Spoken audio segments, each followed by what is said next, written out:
Hi there. We're going to take a look at some related rates today as we get started.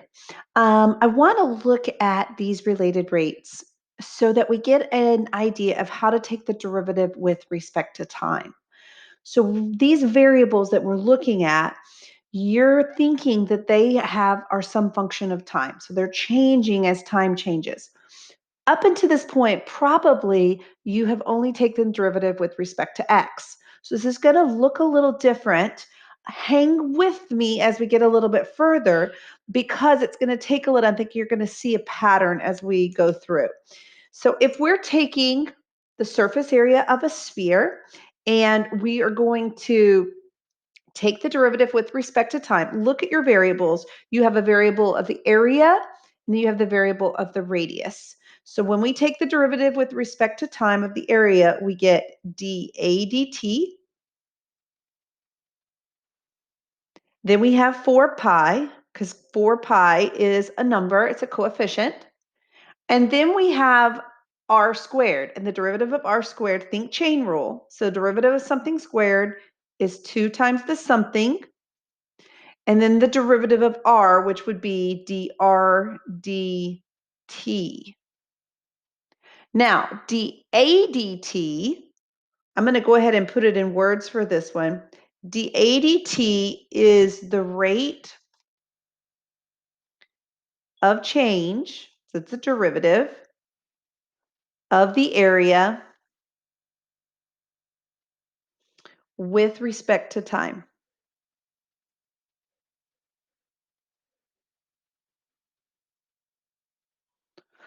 Think about what the units for dA dt would be. They would be something like square units per time, feet squared per second, meters squared per minute, something like that. Now, dr dt, that would be the rate of change of the radius with respect to time.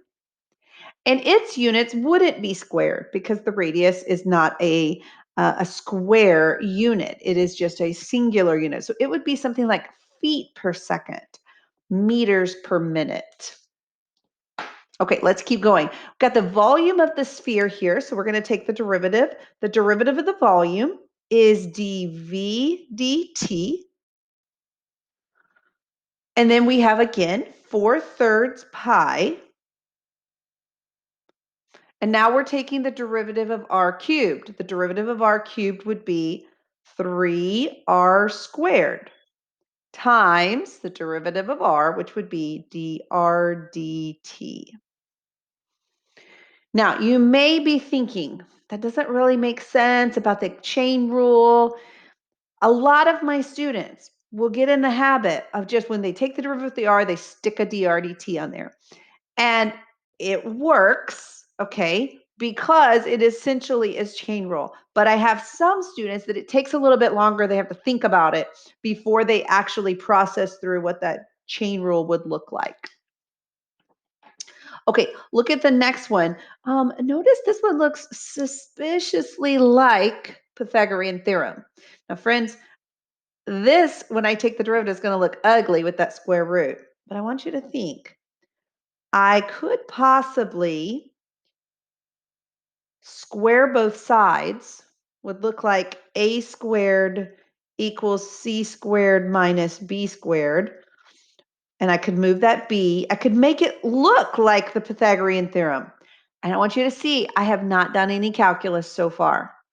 Okay. Sometimes you can do some algebra to simplify the formula to make taking the derivative a little bit easier. Now, important here, we're told that c is a constant. So when we take the derivative of a constant, you and I know that derivative is going to be 0. So the derivative of a squared would be 2a times dA dt. The derivative of b squared would be 2b dB dt. And then the derivative of c squared, remember, it's a constant, is going to be 0. All right, so let's keep going. There's a method to the madness here. Why do we have all of these formulas? We're going to point that out here in just a minute. Now, look at the volume of a cylinder. Notice in this one, we're told that r, the radius, is constant. Okay, so I've got derivative of volume is dv dt. Now this pi r squared, because r is a constant, it's going to stay in front. And then the derivative of h would be dh dt. You may be saying, why didn't I use product rule there? We didn't use product rule because the r was a constant. If r was a variable, then we would have taken the product rule of those. Okay, look at the next one, number 5 with the cosine. So we're going to take the derivative here of both sides.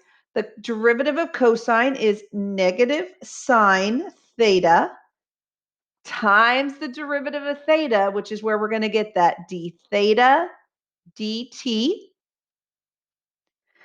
Then for the x over 15, I want you to actually think of that as 1 over 15x. It's going to be a little bit easier to take the derivative of if we think of it that way.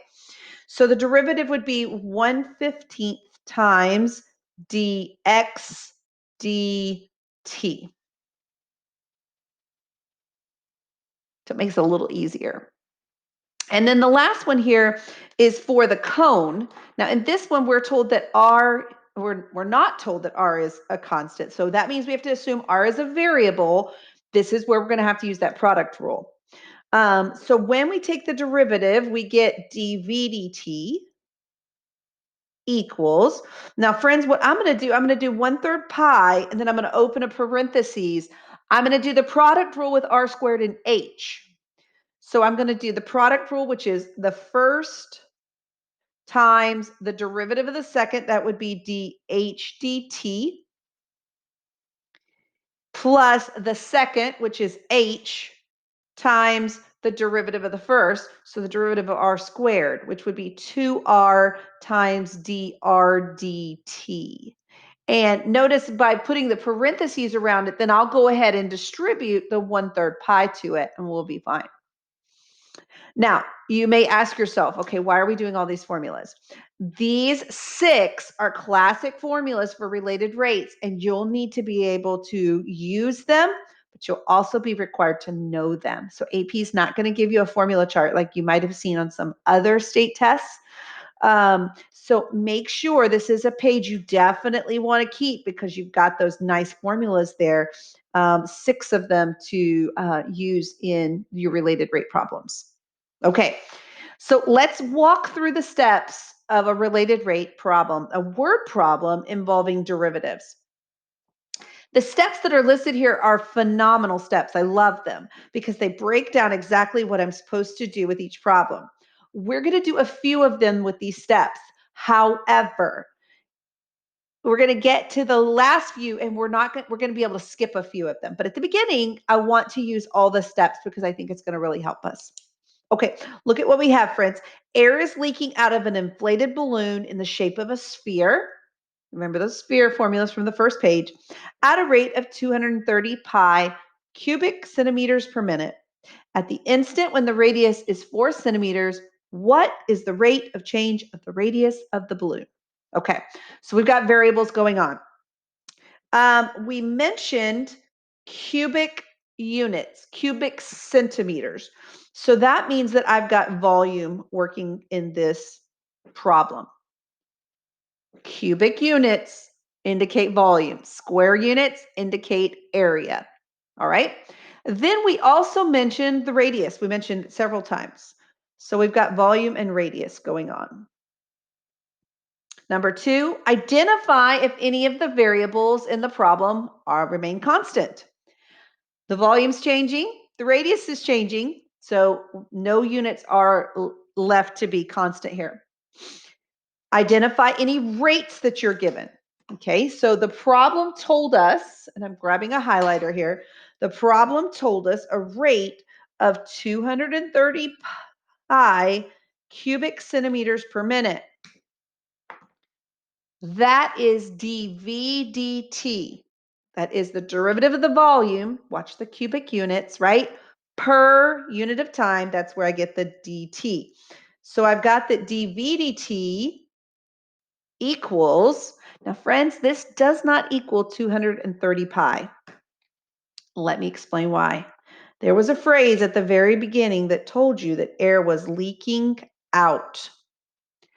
And when air is leaking out of a sphere, the volume is decreasing. You and I know from earlier work when the function is decreasing, the derivative is negative. So we need to say that dv dt is negative 230 pi. Ooh, tricky.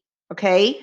So not only do you have to look for the numbers in the problem, not only do you have to look for the units in the problem, but you got to pick up on the wording to know if your derivative is positive or negative. Okay. That's the rate we were given. Now, what is the rate we want to find? Well, that comes from this question here that said, what is the rate of change of the radius? So that means we're looking for dr dt. Okay, look at number 4. Write an equation, often a geometric formula, i.e. from the first page that we just went over, right? Yeah, that's why we did those formulas, so they would be fresh in your mind. So we have that the volume is 4/3 pi r cubed. Now, something that's important in this says, it says to substitute any value that represents a variable that is constant throughout the problem. Now remember, we said in number 2, we didn't have any variables that were constant. So we're not going to make those substitutions. However, later in other problems, we might need to do that. All right, let's go on to number 5 here. We're going to take the derivative of both sides with respect to time.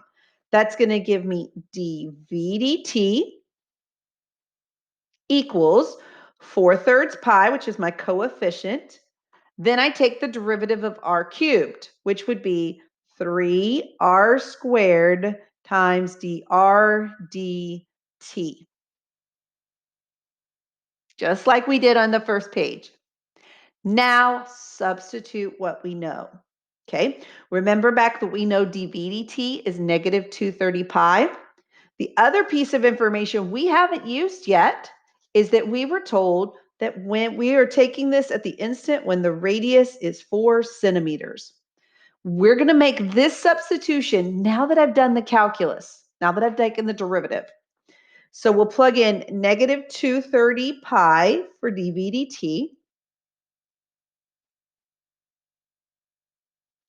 We'll plug in 4 for r. And now we get to solve for dr dt. Okay, let's clean it up a little bit on the right here. Notice the 3's cancel.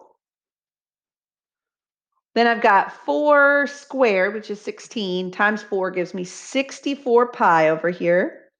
64 pi times dr dt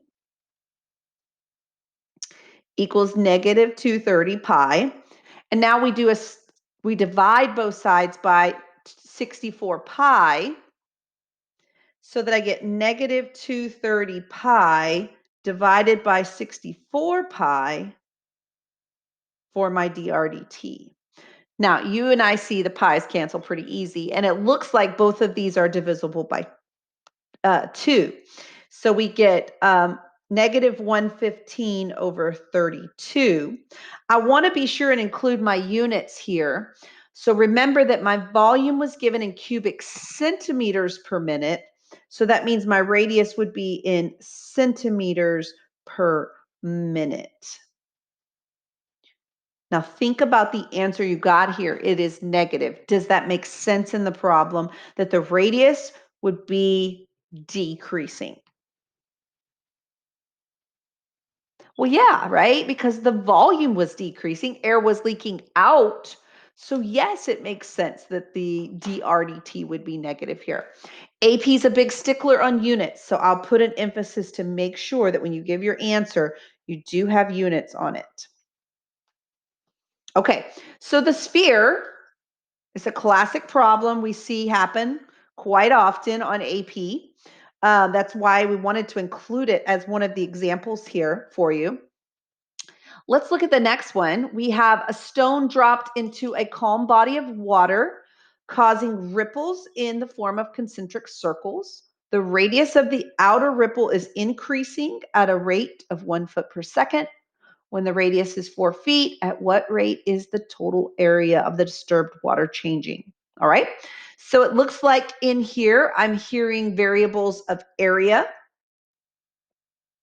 and radius. Going to do a quick check. If any of the variables are remaining constant, they are not. So I'm going to go ahead and go to number 3. I'm going to identify the rates that are being given. We were told the radius is increasing at a rate of 1 foot per second. So that's d r dt. Ask yourself mentally, does that mean that d r dt is positive 1 or negative 1? And in this case, it is positive 1 because it told us it was increasing.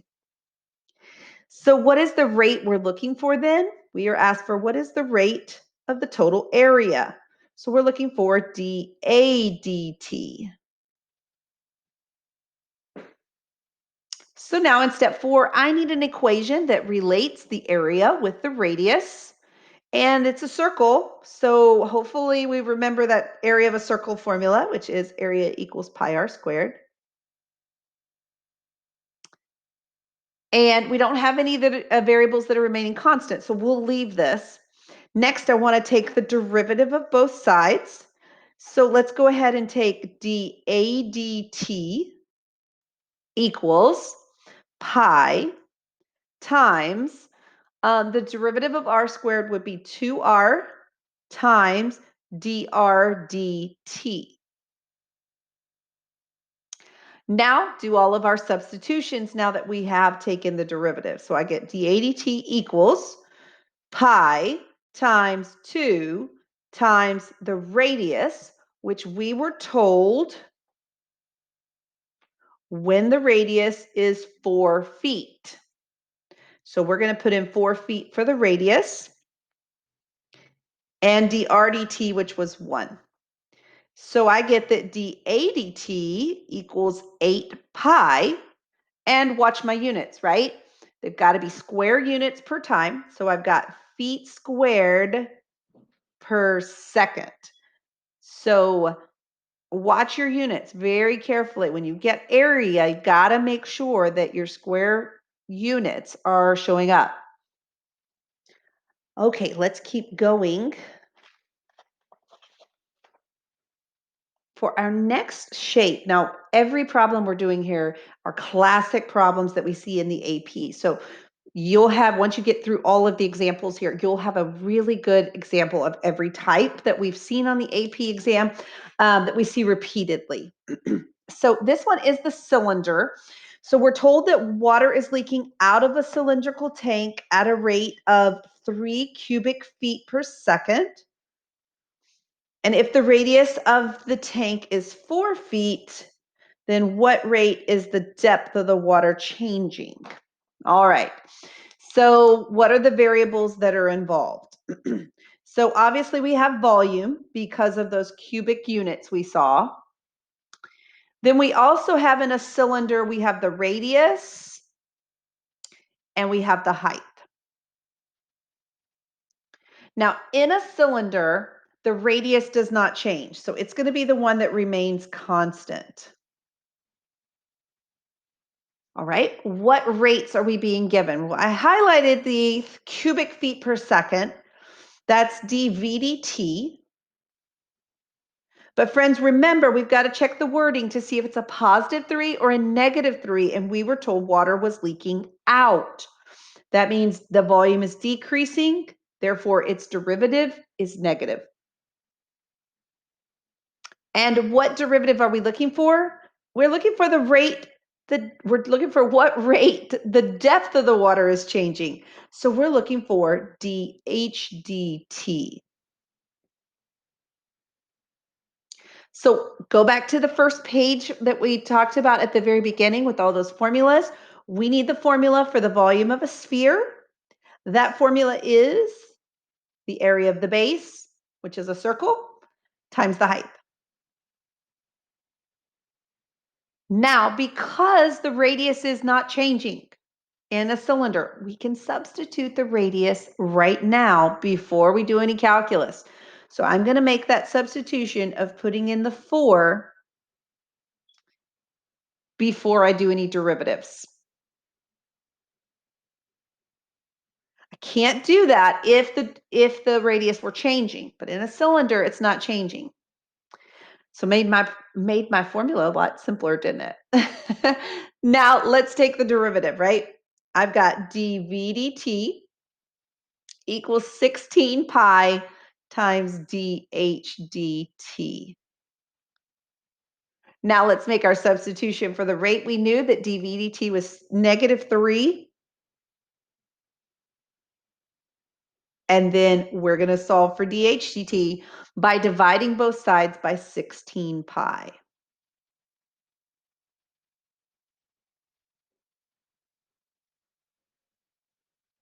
Oh, and I didn't put my units. So let's see. My volume was given in cubic feet per second. So this is going to be in feet per second.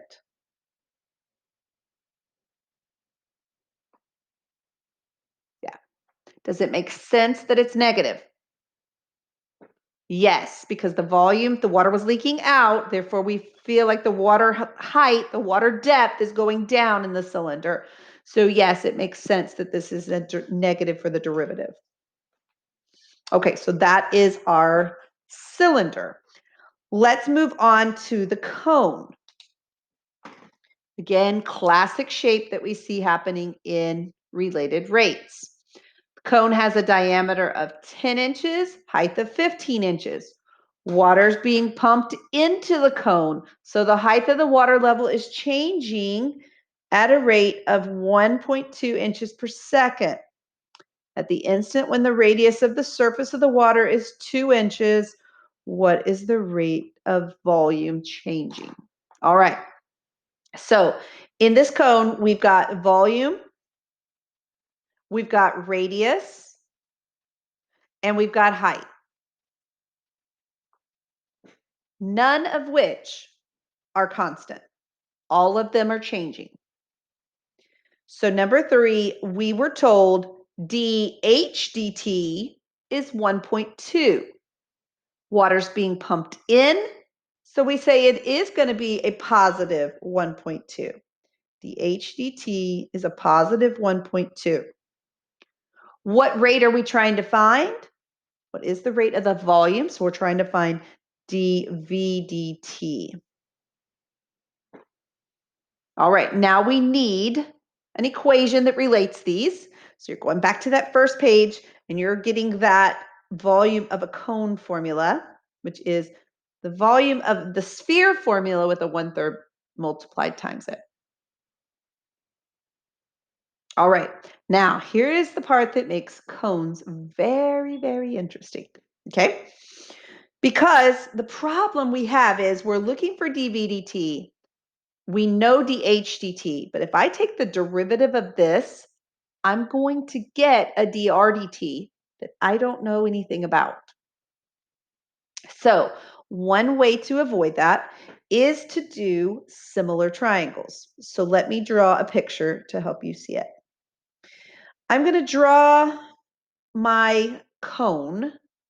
So I want you to think of a snow cone, right? A snow cone, you've got the paper cup filter that has the snow cone ice and juice in it, okay? Now, if you slice that cone, that filter, that snow cone cup, we might call it, if you slice it vertically, you lay it on the ground, you're going to get a cross section of a triangle, okay? So let's say that this is your cup, okay? But let's say you only have this much snow cone ice and juice in it. So what we have here is we have similar triangles because the triangles are nested in each other.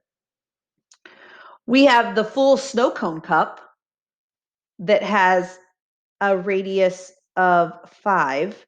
Notice they told me the diameter was 10, okay? And this full snow cone cup also has a height of 15. But then I've got this snow cone juice and ice, the good stuff, right? And it's got a radius of r and a height of h. Now, these two triangles, because they're nested inside of each other, we can create a ratio between the radius and the height. So we would say that the radius of the snow cone juice is to the height of the snow cone juice is the same ratio as the full snow cone cup is the radius of the full snow cone cup is to the height of the full snow cone cup. So if you want to pause and think about where did I get all those values, you can do that. Okay. But I want you to see here that I'm going to multiply both sides by r so that I get r equals, and I'm going to reduce that to 1/3 h. Now, friends, what I've done is I have an equation now for r in terms of h. So I want you to think we can do a little substitution here. It's going to eliminate the r, which is really, really what I want. Because remember, nothing in my problem talked about r. So if I can eliminate it, it makes it a little easier to go forward with my calculus.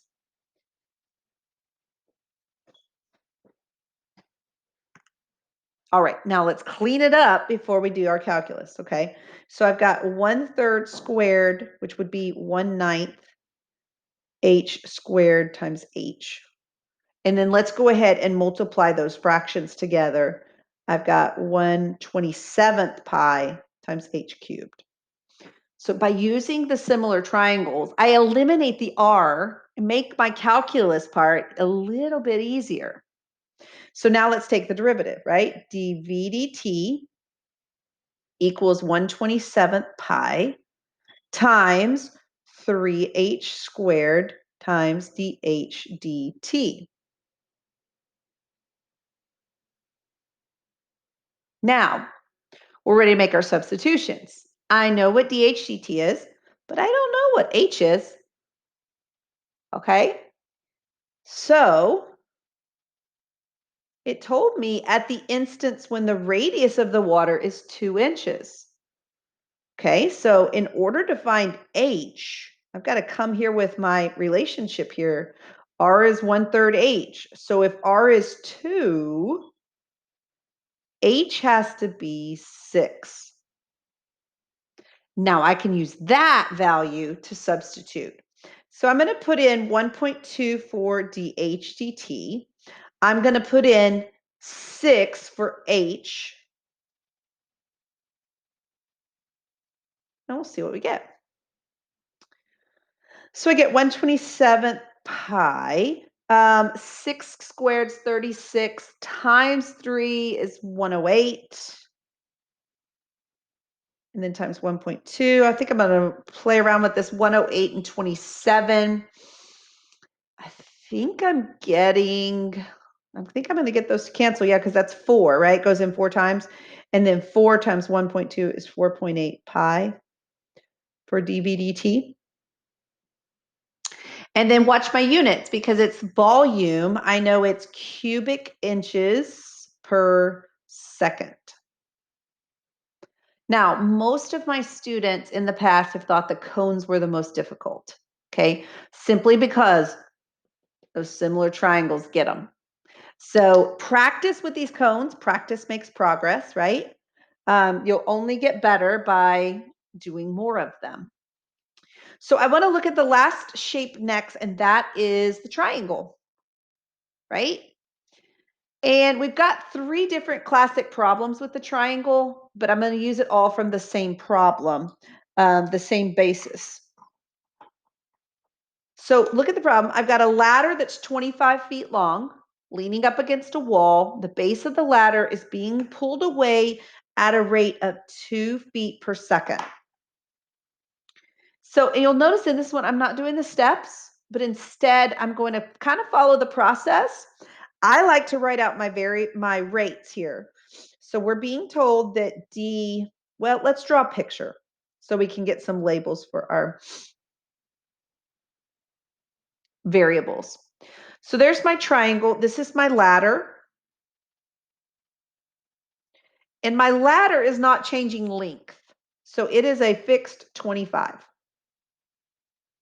You can make up letters for the other dimensions here that are changing.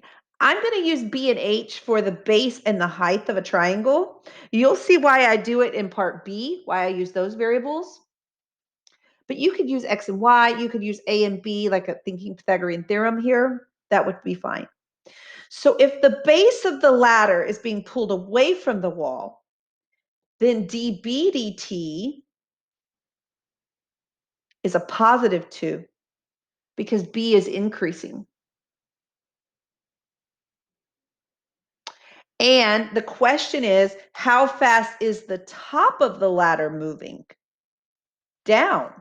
So by saying that, moving down, that tells us we should be getting a negative for that derivative, right? So that means we're looking for what is dH dt. Next, we need a formula that relates this scenario, which obviously, hopefully you're seeing Pythagorean theorem.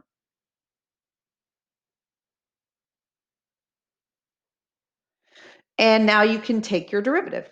So I've got 2h times dH dt plus 2b times dB dt equals 0.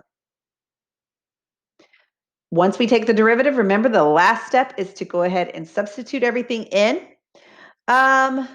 We know the base is 7. We're told the base is 7. That means I don't know h, so I'm going to draw myself a little triangle here.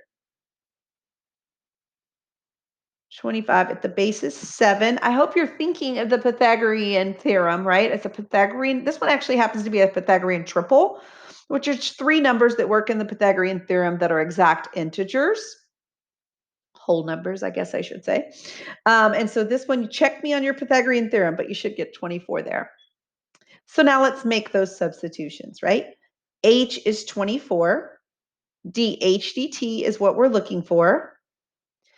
B is 7. And dB dt was 2. Clean it up just a little bit.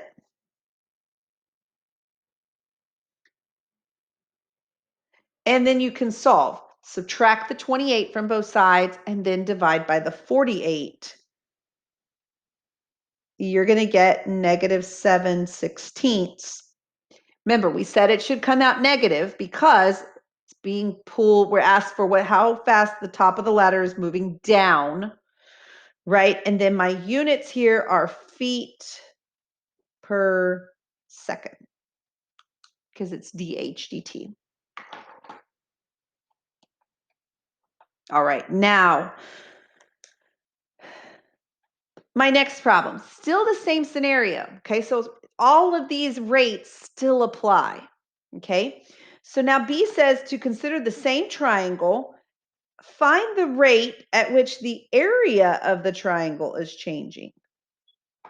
So now we've introduced another variable. We've introduced A, area, to go with H and B. So I'm going to leave my drawings here. I still know dB dt. I now know dH dt. So this problem's looking for dA dt. And that just means I need a new formula, right? I can't use Pythagorean theorem because Pythagorean theorem doesn't have anything to do with area. So we'll use the area formula for a triangle. And let us now take the derivative. I hope you're thinking product rule because I do need product rule on this one.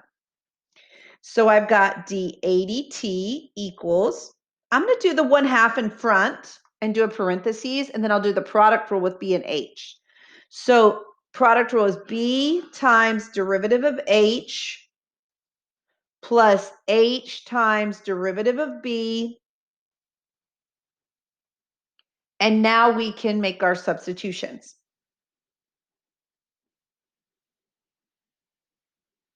So B, we're told the base of the ladder is 7. So we'll put that in there. dH dt we know from the previous problem, so we know that's negative 17/16. Plus, we know h from the previous problem was 24. And dB dt, again, we were told was 2. So now just a little cleanup. We've got a half times negative 49/16 plus 48. So we can distribute that 1/2. That'll give me negative 49/32 plus 24. And then let's see, 24 times 32. I'm just going to, for time's sake, going to go ahead and punch it in. And then minus 49. Looks like I've got 719/32. And because this is dAdt, my units are going to be square units. So that's feet squared per second. So classic triangle problem, right? Pythagorean theorem, then area. I want to look at the last one here that's a classic problem, and that is the trig function part. Okay, we're still in the same triangle. So we still know dB dt is 2. But this time we're adding, instead of adding the area in, we're adding an angle. So it says find the rate at which the angle formed by the ladder and the wall. Okay, so remember, your ladder is here on the hypotenuse, and this is the wall. So this is the angle we're talking about. So I want to know what that is. I want to know what d theta dt is. It's changing when the base of the ladder is 9 feet from the wall. So we need a formula that relates theta, b, and 25. Think of your trig functions. Which trig function is going to relate those? That should be sine.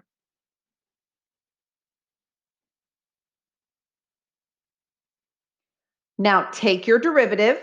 You got cosine of theta times d theta dt equals, think of your b over 25 as 1/25 b, so that when you take the derivative, you get 1/25 times dB dt. And now we can make your substitutions.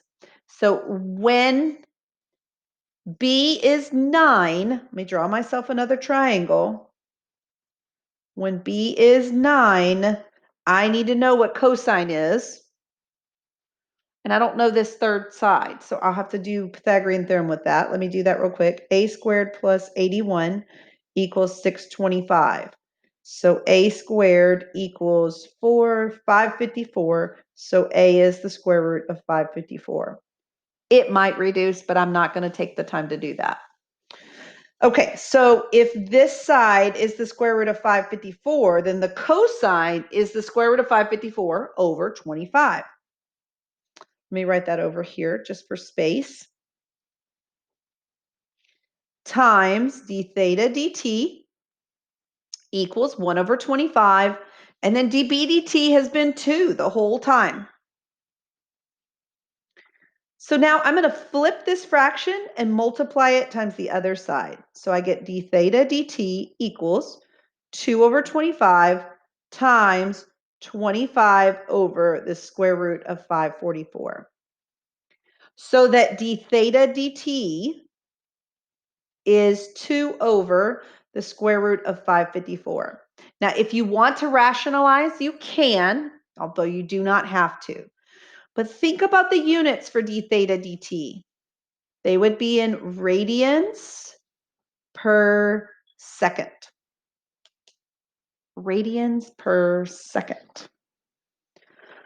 Okay, we've done a lot. I want to finish up with the last 3 because I promised these to a few people because they wanted some extra practice. Okay, so these are kind of rounding out. We've already done an example of every shape. These are kind of rounding out a little bit different look.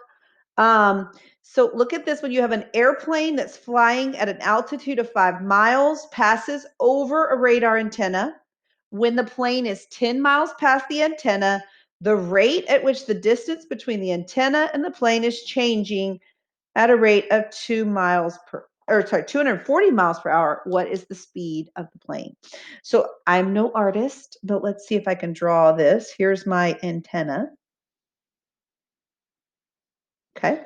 And then I've got my airplane, and I'm just going to make my airplane a dot. Okay. And then I've got my antenna could keep going, pointing up and then over, so that I've got this right triangle here. Okay. I'm just going to do X, Y, and Z to make it a little easier. And so that we can call them variables. Okay. So an airplane is flying at an altitude of 5 miles. 5 miles, right? And so what variable is that? That variable is the y here, right? That's the 5. And I think I drew my antenna like it was sticking up off the ground, but I think they're actually intending it to be right flat on the ground. So let's do it like this. This is my antenna, okay? And so y here is a constant 5 miles. Okay.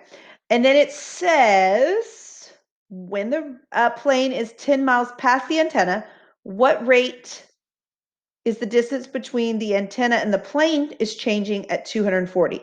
So that's telling me dz dt, the distance between the antenna and the plane, is 240. It's positive because the plane is moving away from the antenna, and therefore that distance is increasing. So we are then looking for the speed of the plane, or the rate of change of the plane, which in this case would be dx dt. I think the tricky part was figuring out that fixed 5 miles. Okay, let's do let's do a formula here for our variables. And obviously this is going to be a Pythagorean theorem. You've got x squared plus, and I'm going to use the 5 squared equals z squared. Because it's not changing, I can use the 5 before I take the derivative. Now take the derivative. You've got 2x times dx dt plus 0 equals 2z dz dt. Now, it asks us to do this when the plane is 10 miles past the antenna. So let me draw myself another triangle. This is 10 and 5. So now I've got to find the hypotenuse. So a little bit here, that's 25 plus 100. I just squared them in my head, friends. So C is going to be square root of 125. And C here is Z.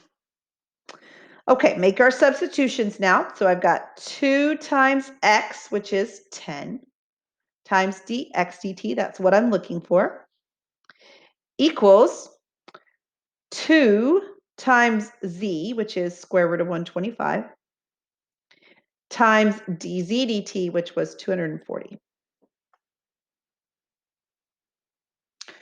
So I'm going to divide by the 20 here. Oh, friends, let me not skip too many steps all at once.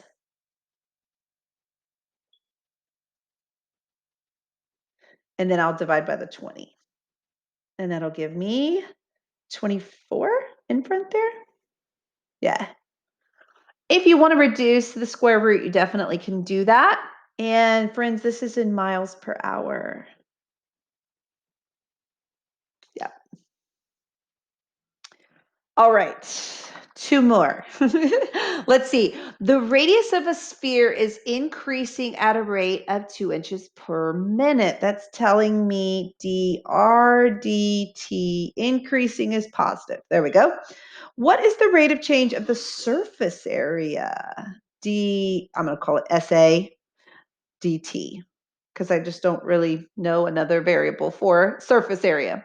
But I do know the surface area of a sphere is 4 pi r squared. So let's take the derivative of that. dSA dt equals 4 pi times 2r times dr dt. And now make your substitutions. We're told when the radius is 6, and we know dr dt. So d surface area dt equals 4 pi times 2 times radius is 6 times dr dt, which is 2.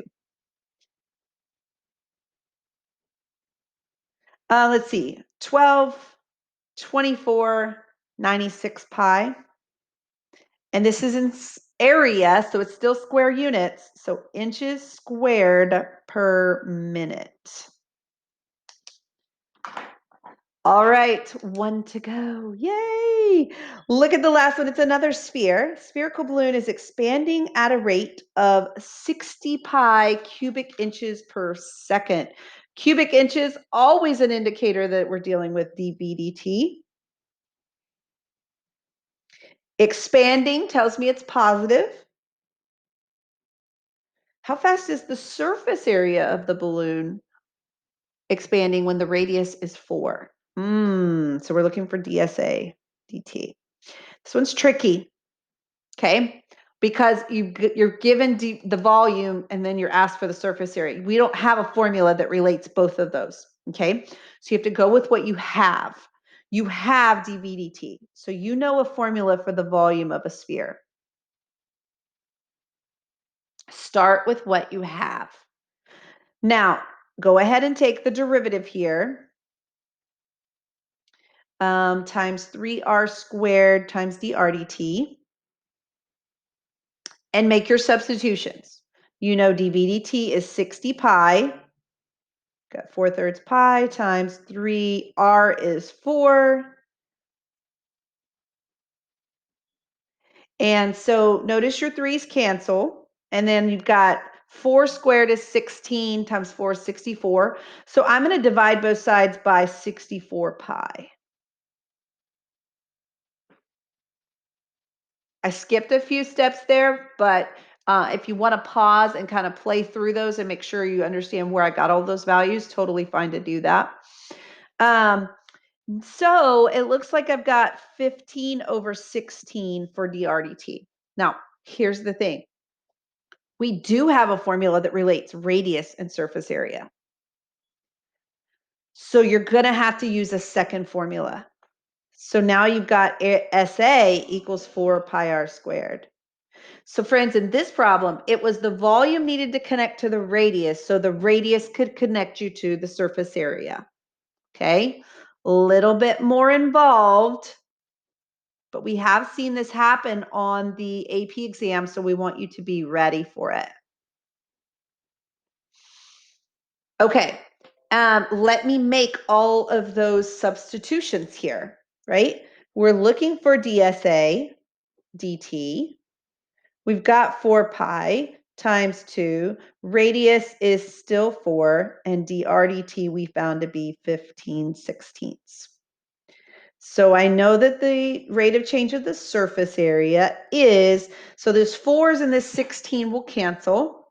I've got 15 and 2, which is 30 pi left over, and so that's square inches per second. All right. So I apologize for the lengthy video. I do like for them to be a little bit shorter, but this one I needed to get all of those examples into you. If you have questions or comments, please leave them in the comments below. I would be glad to answer them. So thanks so much. Hope you have a good day. Bye.